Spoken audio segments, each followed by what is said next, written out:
Hello and welcome to this lecture. आज के इस लेक्चर में हम कंटिन्यू करेंगे टाइप्स ऑफ कंस्ट्रक्टर। ठीक है, पिछले लेक्चर में हमने देखा था डिफॉल्ट कंस्ट्रक्टर और साथ ही साथ हमने देखा था पैरामीटराइज्ड कंस्ट्रक्टर।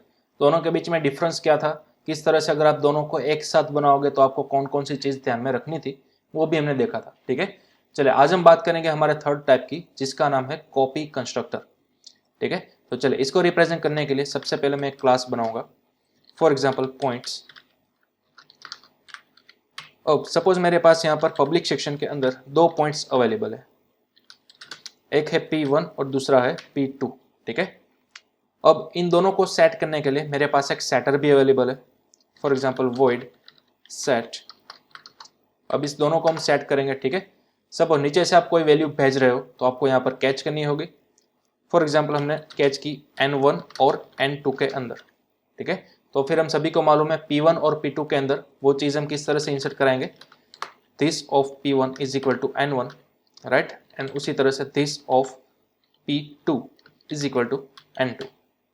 ठीक है, इस तरह से। चलिए अब मैं इस वैल्यू को यहाँ पर नीचे से भेज रहा हूँ, लेकिन उस वैल्यू को भेजने के लिए आपको क्या चाहिए होगा, पॉइंट्स क्लास का ऑब्जेक्ट चाहिए होगा। ठीक है, तो सबसे पहले हमें पॉइंट्स क्लास का क्या बनाना होगा, ऑब्जेक्ट। For example O1। ठीक है, इस तरह से मैंने ऑब्जेक्ट बना लिया। अब O1 की मदद से मैंने कॉल किया सेट फंक्शन को या फिर सेट मेथड को। अब सेट के अंदर मुझे दो वैल्यू चाहिए थी, राइट। फॉर एग्जाम्पल N1 की वैल्यू मैं डाल रहा हूँ 3, N2 की डाल रहा हूँ 5। इस तरह से मैंने दो वैल्यू पास कर दी। यहाँ पर मैंने पास कर दी तो ऊपर यहाँ पर N1 के अंदर 3 आ गया, N2 के अंदर 5 आ गया। ठीक है, उसके बाद 3 को हमने P1 के अंदर सेट कर दिया और 5 को हमने P2 के अंदर सेट कर दिया। ठीक है, ये हमारा हो गया सिंपल सेटर। ओके, अब डिस्प्ले करने के लिए हम क्या कर सकते हैं, एक गेटर बना सकते हैं। तो void get। अब गेटर के अंदर सिंपल हमें क्या करना होता है, सिंपल दोनों की वैल्यू को प्रिंट कराना होता है, राइट। तो दिस ऑफ P1 और उसी तरह से थोड़ी सी space and then after this of P2, right, and then after and L। Okay, अब मैं क्या करूंगा, यहाँ पर O1 की मदद से गेट को कॉल कर लूंगा, O1 डॉट गेट। चलिए सेव किया मैंने फाइल को and then after compile and run. तो अब आपको अपनी आउटपुट स्क्रीन के अंदर 3 और 5 परफेक्टली दिख रहे होंगे, राइट। तो इस तरह से हमने पॉइंट्स की वैल्यू सेट कर दी। लेकिन क्या हो अगर मुझे ये सभी चीज़ यानी कि सेटर की चीज़ और गेटर की चीज़ कंस्ट्रक्टर के थ्रू करवानी हो तो। ठीक है, हम कंस्ट्रक्टर के थ्रू भी तो कर सकते थे। तो हमें क्या करना होता था, इन दोनों मेथड का अब हमें कोई काम नहीं है। ठीक है, तो इन दोनों मेथड को मैं मिटा देता हूँ और सिंपल मैं यहाँ पर पैरामीटराइज्ड ऑब्जेक्ट बनाऊंगा। यानी कि पैरामीटराइज्ड ऑब्जेक्ट की मदद से यहीं पर मैं पास कर सकता हूँ दोनों वैल्यूज, राइट, जो कि हम पिछले लेक्चर्स के अंदर ऑलरेडी लर्न कर चुके हैं। अब हमने सीखा था कि अगर आप पैरामीटराइज्ड ऑब्जेक्ट बनाते हो तो आपको यहाँ पर कंपलसरी क्या बनाना होगा, पैरामीटराइज्ड कंस्ट्रक्टर बनाना होगा। ठीक है, तो चलिए पैरामीटराइज्ड कंस्ट्रक्टर क्रिएट करते हैं हम। ओके, अब यहाँ पर आपको दोनों की दोनों वैल्यूज क्या करनी होगी, कैच करवानी होगी। फॉर एग्जाम्पल इंटीजर N1 और इंटीजर N2। ठीक है, तो ये हमारा हो गया पैरामीटराइज्ड कंस्ट्रक्टर। अब इसी के अंदर हमें क्या लॉजिक सेट करना है कि मुझे P1 और P2 की वैल्यू सेट करनी है, किससे, N1 और N2 से। तो जो कि हमने अभी अभी लिखा हमारे सेटर के अंदर, वही चीज़ मैं यहाँ पर रिपीट करूंगा कि दिस ऑफ P1 के अंदर मैं सेट कराना चाहता हूँ N1 को और दिस ऑफ P2 के अंदर मैं सेट करवाना चाहता हूँ N2 को। ठीक है, तो अब हमारा ये पैरामीटराइज्ड ऑब्जेक्ट क्या कर देगा, with use of parameterised constructor दोनों की वैल्यू सेट कर देगा। तो ये तो हमने काम करवाया सेटर का, तो इसी तरह से आप काम करवा सकते हो गेटर का। यानी कि इसी के अंदर आप लिख सकते हो सी आउट, ठीक है, this of P1 and space के बाद again this of P2 and last में आप लिख सकते हो एंड। ओके, तो इस तरह से मैंने P1 और P2 दोनों की वैल्यू को क्या करवा दिया, प्रिंट करवा दिया। ठीक है, चलिए अब हम करते हैं सेव। और ध्यान दीजिएगा मेन के अंदर मैंने फिर भी कुछ भी नहीं किया, सिर्फ और सिर्फ एक पैरामीटराइज्ड ऑब्जेक्ट ही क्रिएट किया हुआ है। ठीक है, तो चलिए सेव करते हैं इसको, कंपाइल एंड रन। तो अब आप देख सकते हो आपकी वैल्यू मिल चुकी है 3 एंड 5। ओके, सपोज इसको हम नाम देते थे P1। ठीक है, या फिर हमने ऑलरेडी नाम दिया हुआ है O1। ओके, इसी तरह से आप दूसरा ऑब्जेक्ट भी क्रिएट कर सकते हो। For example O2। ठीक है, अब O2 के अंदर मैं कुछ नई वैल्यू सेट कराना चाहता हूँ, फॉर एग्जाम्पल 7 एंड 3। चलिए अब मैंने सेव किया, कंपाइल एंड रन। तो अब आपको वो दो नए पॉइंट्स भी मिल जाएंगे, देखिए 7 एंड 3। ओके, चलिए अगर आप चाहो तो यहाँ पर इस तरह से भी लिख सकते हो, यहाँ से आप कट कर लो इसको। ठीक है, यहाँ पर आप कोमा करके भी इस तरह से लिख सकते थे, राइट। तो इस तरह से भी आप एक ही लाइन के अंदर लिख सकते हो। चलिए अगेन सेव करूँगा, कंपाइल एंड रन, तब आपको वही वाला पुराना आउटपुट देखने को मिल जाएगा। ठीक है, लेकिन एक ही लाइन में लिखने की क्या दिक्कत होती है कि आपको थोड़ी सी कॉम्प्लेक्सिटी बढ़ जाती है कोड को रीड करने के लिए। ठीक है, तो हम अगेन पुराना वर्जन ही ये वाला यूज़ करेंगे। ओके, अब आप इतने जितने भी चाहो उतने क्या कर सकते हो, ऑब्जेक्ट्स नए नए क्रिएट कर सकते हो अलग अलग वैल्यूज़ को पास करके। ठीक है, लेकिन कई बार आपके पास ऐसा सिनारियो आएगा जब आप कोई नया पॉइंट क्रिएट करोगे, फॉर एग्जाम्पल O3, और O3 के अंदर आपको कई बार ऐसा सिनारियो देखने को मिलेगा कि आपको अगेन वही वाली पुरानी वैल्यू यूज़ करनी होगी, फॉर एग्जाम्पल 3 और 5, जो कि हम ऑलरेडी O1 के अंदर करा चुके हैं। देखिए दोनों की वैल्यू क्या आ गई, सेम आ गई। ठीक है, मैं कहना क्या चाहता हूँ कि ऑलरेडी आपने 3 और 5 वाली वैल्यू का O1 वाला पॉइंट्स ऑलरेडी बनाकर रखा है। तो अगेन कोई अगर आप नया पॉइंट्स बनाना चाहते हो और कोई कारणों आपके पास 3 और 5 अगेन वो वैल्यू आती है, तो क्या आप नया ऑब्जेक्ट बनाओगे? हाँ, आप नया ऑब्जेक्ट बना सकते हो, लेकिन ऑफिशियली आप क्या कर सकते हो, ये जो O1 का रेफरेंस है ना, उसको आप O3 के अंदर पास कर सकते हो। अगर आप फिलहाल इस तरह से करोगे, O1 की भी वैल्यू 3 और 5, O3 की भी वैल्यू 3 और 5, तो ये तो चलने ही वाला है। लेकिन फिलहाल क्या होगा कि O1 और O3 मेमोरी के अंदर अलग अलग क्रिएट हो गए। ठीक है, चलिए सेव करते हैं, रन करेंगे तो आपका आउटपुट तो परफेक्टली आया ही जाएगा। देखिए 3 और 5 O1 के लिए भी आया और O3 के लिए भी आया। ठीक है, लेकिन अब आप क्या कर सकते हो, डायरेक्टली यहाँ पर ब्रैकेट्स के अंदर वैल्यू देने की जरूरत नहीं है। आप क्या कर सकते हो कि O1 जो ऑलरेडी बना हुआ है ना, वही को असाइन कर दो O3 के अंदर। ध्यान दीजिएगा, O1 जो ऑलरेडी बना हुआ है उसी को असाइन कर दो आप O3 के अंदर, यानी कि इनडायरेक्टली O1 की वैल्यू क्या थी, 3 और 5, तो वही आपने यहाँ पर ब्रैकेट्स के अंदर लिखा हुआ है। अब O1 का रेफरेंस आपने पास कर दिया O3 के अंदर, ध्यान दीजिएगा, यानी कि O1 की जो भी वैल्यू थी वो आपने पास कर दी O3 के अंदर। लेकिन अब अगर मैं प्रोग्राम को सेव करके रन करूंगा तो मुझे एरर देखने को मिलेगी। ठीक है, यहाँ पर आप देख सकते हो मुझे कोई भी किसी भी टाइप का आउटपुट देखने को नहीं मिला, एकदम ब्लैंक मिला। क्यों? क्योंकि जब भी आप इस तरह की सिंटेक्स लिखते हो, ठीक है, आपका बैकएंड के अंदर कॉल होगा कॉपी कंस्ट्रक्टर। क्या कॉल होगा? कॉपी कंस्ट्रक्टर, क्योंकि इनडायरेक्टली आप कॉपी कराना चाहते हो ना, राइट। O1 की जो भी वैल्यू थी आप वो कॉपी कराना चाहते थे, किसके अंदर? O3 के अंदर। तो इस तरह से आप O1 की वैल्यू O3 के अंदर कॉपी कर सकते हो। लेकिन जब भी आप इस तरह की सिंटेक्स लिखते हो तो बैकएंड के अंदर कौन सा कंस्ट्रक्टर कॉल होगा? डिफॉल्ट या फिर पैरामीटराइज्ड कॉल नहीं होगा, अब आपका कंस्ट्रक्टर कॉल होगा कॉपी कंस्ट्रक्टर। ठीक है, तो कॉपी कंस्ट्रक्टर को किस तरह से बनाया जाता है, देखिए सबसे पहले तो वही हमारे पुराने रूल्स थे तीनों, राइट, जो मैंने यहाँ पर पिछले लेक्चर्स के अंदर नोट डाउन किए थे। Name must be same as class name, कुछ भी आप रिटर्न नहीं करवा सकते और रिटर्न डेटा टाइप भी आप स्पेसिफाई नहीं कर सकते। ठीक है, वही रूल्स हमें यहाँ पर ध्यान में रखने हैं। ओके, तो सबसे पहले तो same name as class name, then after उसकी बॉडी। अब कॉपी कंस्ट्रक्टर जब भी आप बनाते हो, ठीक है, तो अगेन सबसे पहले तो क्यों बनाने की जरूरत पड़ी? क्योंकि आप इस तरह की कुछ सिंटेक्स लिखते हो इस तरह से, तभी, राइट। पहले ऑलरेडी एक ऑब्जेक्ट बन चुका है, उसको आपको कॉपी करना है एक नए ऑब्जेक्ट के अंदर, तो आपने इस तरह से लिखा। अब देखिए ये जो ऑब्जेक्ट है ना O3, वो कॉल करेगा कॉपी कंस्ट्रक्टर को, यानी कि यहाँ पर। लेकिन ब्रैकेट्स के अंदर आपने एक ऑब्जेक्ट पास किया O1, तो क्या आपने यहाँ पर उसको कैच किया? नहीं, तो अब आपको यहाँ पर कैच करना होगा। ठीक है, सपोज नीचे से आप पास कर रहे हो O1 और ऊपर आपने कैच कर लिया N के अंदर, तो अब सवाल ये आता है कि N की डेटा टाइप आप क्या रखोगे? तो ऑब्वियसली नीचे से जो आपने पास किया है उसी की डेटा टाइप आप यहाँ पर रखते हो, राइट। तो चलिए गेस कीजिए आपने नीचे से क्या पास किया है? O1, यानी कि इंटीजर किया है, फ्लोट किया है, कैरेक्टर किया है, क्या पास किया है? यहां पर आपने पास किया है पॉइंट्स। देखिए O1 की डेटा टाइप क्या है? पॉइंट्स। ठीक है, तो आपने यहाँ पर O1 पास किया है तो ऊपर आपको लिखना होगा पॉइंट्स। N की डेटा टाइप आपको क्या लिखनी होगी? पॉइंट्स। क्यों? क्योंकि नीचे से आपने जो भी पैरामीटर पास किया है उसकी डेटा टाइप है पॉइंट्स, तो इसलिए आपको यहाँ पर कैच करते वक्त भी वही डेटा टाइप मेंशन करनी होगी, points.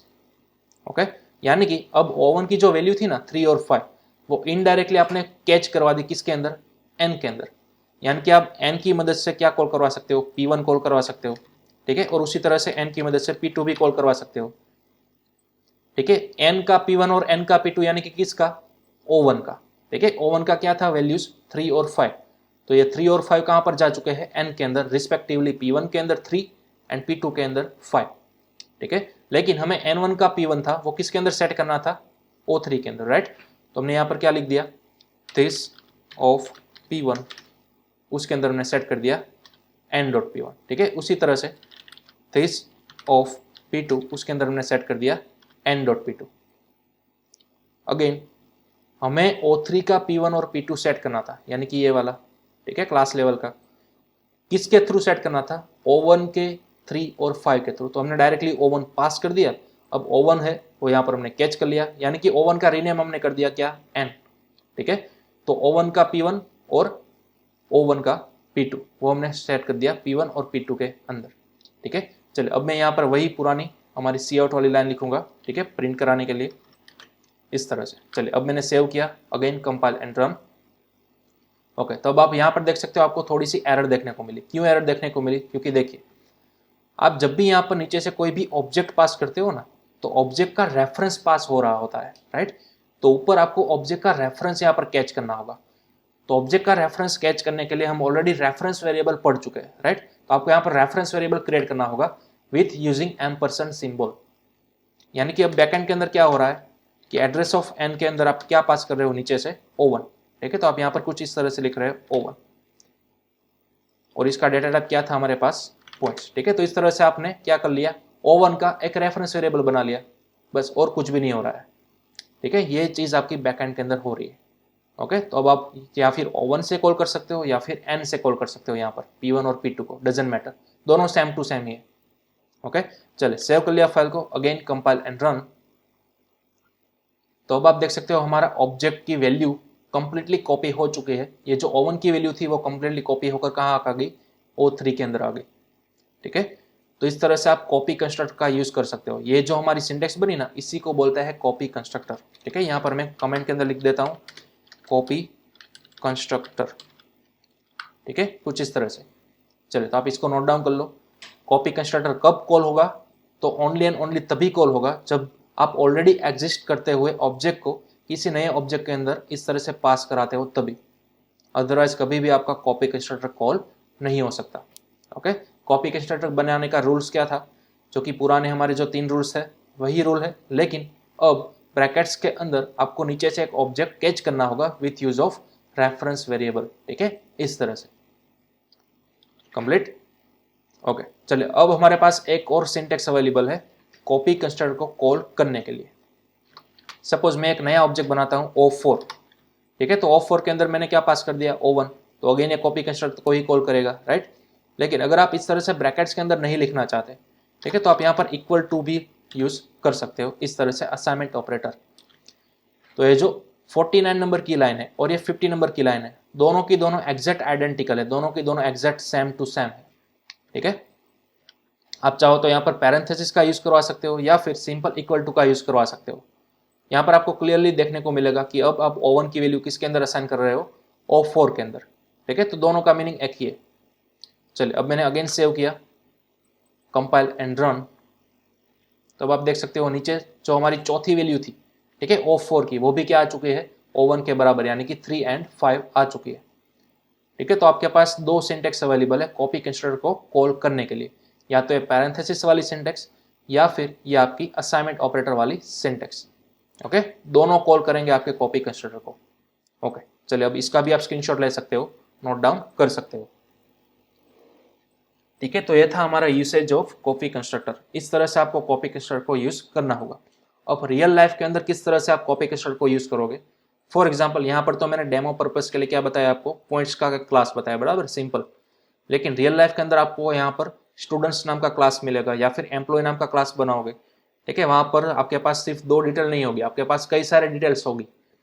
For example ID, name, ठीक है, फिर एग्जाम्पल आपके पास एड्रेस हो सकता है, ईमेल वैल्यूज हो सकती है, date of birth, contact number, stream, percentage, total marks, student related कई सारी इंफॉर्मेशन हो सकती है। उसी तरह से एम्प्लॉय के अंदर भी हो सकता है। तो सपोज कोई एक नया एम्प्लॉय आपके पास आया, ठीक है, उसकी डिटेल्स एग्जैक्ट मैच हो रही है किसी पुराने एम्प्लॉय से, तो आप क्या करोगे? अगेन ये यहाँ पर नीचे से वो 7 से लेकर 8 तक details again and again repeat नहीं करोगे। आप क्या करोगे? ऑलरेडी जो एम्प्लॉय है आपका O1, उसकी सभी डिटेल्स आपने असाइन कर दी नए एम्प्लॉयज के अंदर, ठीक है। तो ऑलरेडी आपने यहाँ पर जितनी भी डिटेल्स पास की होगी, 2 से लेकर जितनी भी 3, 4, 7, 8 वॉट, वो सभी डिटेल्स ऑटोमेटिकली असाइन हो जाएगी नए एम्प्लॉयज के अंदर O4 के अंदर, ठीक है। तो तब आपको थोड़ा सा बर्डन डिक्रीमेंट हो जाएगा, ठीक है, कोड को लिखने के लिए। तो बस उसी के लिए आपको यूज करना होगा copy constructor. Otherwise copy constructor का यूज इन फ्यूचर बहुत ही रेयर केस के अंदर आता है। सिंपल किसी ऑलरेडी बने हुए ऑब्जेक्ट की डिटेल्स किसी नए वेरिएबल्स को असाइन करने के लिए या फिर कॉपी करने के लिए आप कॉपी कंस्ट्रक्टर का यूज करोगे। अदरवाइज आपको कॉपी कंस्ट्रक्टर का यूज इतना सारा नेक्स्ट कोई भी आप नई प्रोग्रामिंग लैंग्वेज सीखोगे उसके अंदर नहीं आएगा, क्योंकि मोस्ट ऑफ सभी प्रोग्रामिंग लैंग्वेजेस के अंदर कॉपी कंस्ट्रक्टर कंसेप्ट ही अवेलेबल नहीं है। ठीक है, ओनली C++ लैंग्वेज के अंदर ही आपको कॉपी कंस्ट्रक्टर का कंसेप्ट मिलेगा। ओके, चलो तो ये था आपका कॉपी कंस्ट्रक्टर। तो इस तरह से हमने क्या सीख लिया, तीन कंस्ट्रक्टर स्टडी कर लिए। ओके, अब हमारे पास हमारा नया कंस्ट्रक्टर का टाइप आता है, एक नया टाइप आता है डिस्ट्रक्टर। ठीक है, हमने ऑलरेडी कंस्ट्रक्टर तो पढ़ लिया, अब हमारा नेक्स्ट टॉपिक कौन सा है, डिस्ट्रक्टर। तो जो कि कंस्ट्रक्टर का कंसेप्ट था उससे एग्जैक्ट रिवर्स कंसेप्ट है हमारा डिस्ट्रक्टर का। ठीक है, तो चलिए डिस्ट्रक्टर क्या है वो हम देखते हैं। सपोज ये पूरा जो क्लास है हमारा वो मैं यहाँ से डिलीट कर दूंगा, सभी ऑब्जेक्ट डिलीट कर दूंगा। ओके, अब मैं यहाँ पर न्यू लाइन के अंदर मल्टी लाइन कमेंट में लिख रहा हूँ डिस्ट्रक्टर। तो डिस्ट्रक्टर की डेफिनेशन सेम टू सेम थोड़ी सी मैच होती है कंस्ट्रक्टर के साथ। ठीक है, चलिए मैं यहाँ पर लिखता हूँ a block of code that is automatically invoked when a program is completed or an object is deleted। ठीक है, अब आपका डिस्ट्रक्टर जो है वो भी क्या है, one type of block of code ही है, वो भी ऑटोमेटिकली कॉल होगा। लेकिन कब कॉल होगा, जब आप ऑब्जेक्ट बनाते हो तब नहीं, जब आप ऑब्जेक्ट क्रिएट करते हो तब तो आपका कंस्ट्रक्टर कॉल होता था। लेकिन जब आप डिस्ट्रक्टर या फिर जब भी आप प्रोग्राम कंप्लीट करते हो या फिर आप मैन्युअली ऑब्जेक्ट को डिलीट करते हो, ठीक है, तब आपका ये वाला ब्लॉक ऑफ कोड रन होगा जिसको बोला जाता है डिस्ट्रक्टर। अब डिस्ट्रक्टर को किस तरह से बनाया जाता है, तो जो हमारा कंस्ट्रक्टर का रूल था, ठीक है, तीनों जो हमारे रूल्स थे वही रूल्स एप्लीकेबल होंगे डिस्ट्रक्टर के थ्रू। तो देखिए अब डिस्ट्रक्टर किस तरह से बनाया जाता है। सबसे पहले तो मैं वही हमारा पुराना क्लास बनाऊंगा सिटी के अंदर सपोज पब्लिक सेक्शन में मैंने एक मेथड क्रिएट की हुई है void थैंक्स। ठीक है, इस तरह से। अब यहां पर हमने सिंपली सी आउट कराया हुआ है थैंक यू फॉर विजिट। ठीक है, इस तरह से, और ये लास्ट में एंडल। अब मैंने सेव कर दिया। अब सपोज मैं सिटी नाम का क्या बना रहा हूँ यहाँ पर एक ऑब्जेक्ट सिटी C1। तो क्या फिलहाल मैंने जो C1 क्रिएट किया हुआ है उसकी मदद से क्या है हमारी मेथड कॉल हो जाएगी, ऑब्वियसली नहीं होगी, राइट। हमें वो एक्सप्लिसिटली कॉल करनी होगी C1.thanks, इस तरह से। ओके, अब मैंने सेव किया प्रोग्राम को, अगेन कंपाइल एंड रन। तो अब आप यहाँ पर देख सकते हो थैंक यू फॉर विजिट, इस तरह से हमें मैसेज डिस्प्ले हो रहा है। लेकिन मुझे ये वाला मैसेज ऑटोमेटिकली चाहिए, तो आप क्या कर सकते हो, या तो इस सिंपल मेथड को कंस्ट्रक्टर के अंदर कन्वर्ट कर दो, राइट। कंस्ट्रक्टर किस तरह से बनाते थे, same name as class name, इस तरह से। अब आपको ये मेथड कॉल करने की जरूरत नहीं है, सिंपल आपको क्या बनाना होता था, एक ऑब्जेक्ट। चलिए सेव किया मैंने फाइल को, कंपाइल एंड रन। अब आपको मिल गया thank you for visit. Okay, तो चलिए सिटी जो हमारा कंस्ट्रक्टर था उसके अंदर हम क्या करेंगे, एक नया मैसेज डाल देते हैं वेलकम टू सिटी। ठीक है, सेव किया मैंने, अगेन कंपाइल एंड रन। तो वेलकम टू सिटी आ गया। अब मैं यहाँ पर बनाऊंगा एक नया ब्लॉक जिसको मैं डिफाइन करना चाहता हूँ डिस्ट्रक्टर से। तो डिस्ट्रक्टर किस तरह से बनाओगे, same name as class name, वही हमारा पुराना नियम कंस्ट्रक्टर बनाने का, राइट। देन आफ्टर यहाँ पर अगेन मैं इस वाली सी आउट को यूज करूंगा, लेकिन यहाँ पर मैं मैसेज चेंज कर दूंगा थैंक यू फॉर विजिट। ठीक है, इस तरह से सेव किया। अब देखिए ये दोनों एग्जैक्टली आइडेंटिकल है, दोनों के दोनों फिलहाल क्या है, कंस्ट्रक्टर है, जो कि पॉसिबल नहीं है। ठीक है, एक क्लास के अंदर मैक्सिमम एक ही डिफॉल्ट कंस्ट्रक्टर हो सकता है। अब इस वाले ब्लॉक को मुझे डिस्ट्रक्टर बनाने के लिए सिंपल एक काम करना है, ये जो आपने नाम लिखा है उसके स्टार्टिंग में आपको टिल्ड का सिंबल लगाना है, इस तरह से। ठीक है, इसको बोला जाता है टिल्ड। अब ये सिंबल आपको अपने कीबोर्ड पर से कहाँ मिलेगा, टॉप लेफ्ट कॉर्नर के अंदर जो आपकी एस्केप की होती है उसके एग्जैक्ट नीचे ये आपको की मिल जाएगी, उसको आपको शिफ्ट के साथ प्रेस करना होगा। ठीक है, तब आपको ये टिल्ड वाला सिंबल मिल जाएगा। अब ये आपका जो ब्लॉक है वो जाना जाएगा डिस्ट्रक्टर से। ठीक है, अब इस वाले ब्लॉक को क्या बोलेंगे हम, डिस्ट्रक्टर। जबकि ये ऊपर वाला ब्लॉक था, इसको हम क्या बोलते थे, कंस्ट्रक्टर बोलते थे, राइट। तो कंस्ट्रक्टर यानी कि same name as class name, destructor यानी कि भी same name as class name, लेकिन सिंपल आपको एक सिंबल अटैच कराना है आगे, टिल्ड। ओके, तो भी आपका कॉल कब होगा, जब आपका पूरा प्रोग्राम रन हो जाएगा, तब आपका ये कॉल ऑटोमेटिक हो जाएगा, ठीक है। तो चले, सेव किया मैंने फाइल को, अगेन कंपाइल एंड रन। तो अब देखिए वेलकम टू सिटी तो आ गया, राइट, जब भी आपने एक नया ऑब्जेक्ट क्रिएट किया था तब। लेकिन फिलहाल हमने प्रोग्राम के अंदर कुछ भी नहीं करवाया, लेकिन लास्ट में जब प्रोग्राम आपका रन होगा और एग्जीक्यूट हो जाएगा, फिनिश हो जाएगा, तब आपका यह डिस्ट्रक्टर कॉल होगा, जहां पर आपको मिला statement thank you for visit, ठीक है। चले, यहाँ पर मैं एक काम करता हूँ, एक न्यू सी आउट वाली लाइन लिख देता हूँ, for example middle of program, ठीक है, और लास्ट में यहाँ पर मैं अटैच करा रहा हूँ एंडल। चलिए, सेव किया, अगेन कंपाइल एंड रन। अब यहाँ पर देख सकते हो सबसे पहले आपका कंस्ट्रक्टर कॉल हुआ, देन आफ्टर आप हो मिडल ऑफ प्रोग्राम के अंदर, और लास्ट में जब आपका प्रोग्राम फिनिश हो जाएगा तब आपका क्या प्रिंट होगा, थैंक यू फॉर विजिट, यानी कि तब जाकर आपका कॉल होगा डिस्ट्रक्टर, ठीक है। तो इस तरह से आप डिस्ट्रक्टर को कॉल करवा सकते हो, और डिस्ट्रक्टर आप मैन्युअली भी कॉल करवा सकते हो। ये फिलहाल डिस्ट्रक्टर जो है वो कब कॉल हो रहा है, हमने यहाँ पर कुछ भी नहीं किया, जब भी हमारा पूरा प्रोग्राम एंड हो जाएगा तब जाकर आपका ऑटोमेटिक डिस्ट्रक्टर कॉल होगा, ठीक है। चलिए, एक नया ऑब्जेक्ट मैंने क्रिएट किया C2। चलिए, अब मैंने कंपाइल एंड रन किया, तो देखिए 2 बार आपका कंस्ट्रक्टर कॉल हुआ और लास्ट में 2 बार आपका क्या हुआ, डिस्ट्रक्टर कॉल हुआ, राइट। क्यों 2 बार हुआ, तो देखिए डेफिनेशन पर फोकस कीजिए। आपका डिस्ट्रक्टर कब कॉल होगा, जब आपका प्रोग्राम कंप्लीट हो जाएगा तब, या फिर आपका ऑब्जेक्ट डिलीट हो जाएगा तब। तो जब भी हम कोई भी प्रोग्राम बनाते हैं, फिर चाहे आप जितने भी चाहो उतने ऑब्जेक्ट क्रिएट कर सकते हो, लेकिन लास्ट में जब आपका प्रोग्राम कंप्लीट होता है तो जितने भी आपने ऑब्जेक्ट बनाए थे वो ऑटोमेटिक मेमोरी में से डिलीट हो जाता है, ठीक है। तो यानी कि फिलहाल आपने 2 ऑब्जेक्ट क्रिएट किए हुए थे, जब आपका प्रोग्राम कंप्लीट हुआ तब आपके दोनों के दोनों ऑब्जेक्ट भी क्या हो गए, मेमोरी में से रिमूव हो गए। तो जैसे ही मेमोरी में से डिलीट हो जाते हैं तो ऑटोमेटिक आपका डिस्ट्रक्टर कॉल हो जाता है, ठीक है। तो इस तरह से आपका काम करता है डिस्ट्रक्टर। और C++ के सिवाय कोई भी आप प्रोग्रामिंग लैंग्वेज उठा लो, किसी के भी अंदर डिस्ट्रक्टर नाम का टॉपिक अवेलेबल नहीं है, ठीक है। डिस्ट्रक्टर का कंसेप्ट है ही नहीं, ओनली एंड ओनली C++ के अंदर ही आपको डिस्ट्रक्टर का कंसेप्ट मिलेगा, ओके। तो एक चीज भी आपको ध्यान में रखनी होगी।